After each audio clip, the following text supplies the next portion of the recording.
गुरुभ्यो नमः।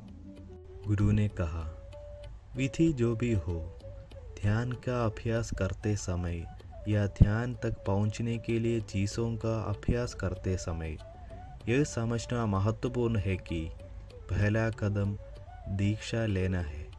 प्राणायाम को आत्म तौर पर सांसों पर नियंत्रण माना जाता है।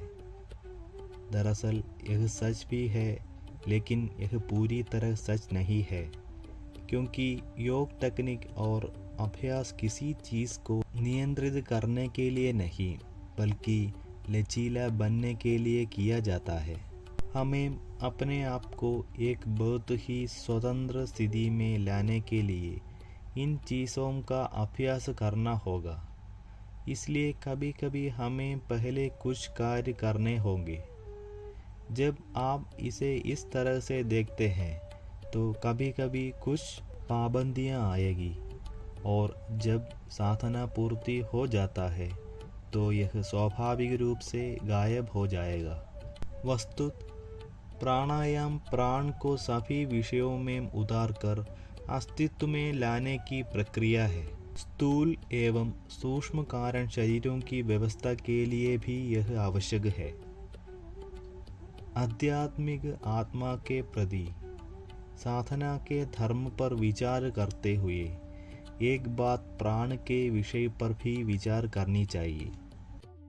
अगर हम इसे कहें तो आम तौर पर यह विचार आता है कि हम जीवन शरीर में पैदा हुए हैं।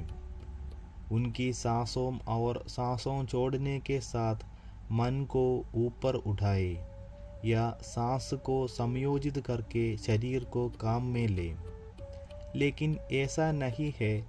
कितने ही जन्मों में कितनी प्राणों को प्राप्त हुए हैं, उन सभी प्राणों की सम्मिलित अवस्था इस जन्म में आने के बाद वे प्राण किस प्रकार के कर्म करती है, यह सब समझते हैं तो हम प्राणायाम को मोक्ष के तरीके से संयोजित करके और प्रत्याहार तरीके से प्राण गति में जिसे निरस्त किया जाना चाहिए उसे निरस्त करके सच्चे योग में प्रवेश कर सकते हैं।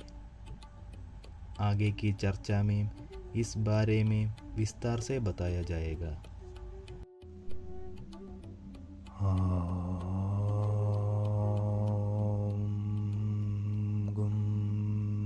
गुरुभ्यो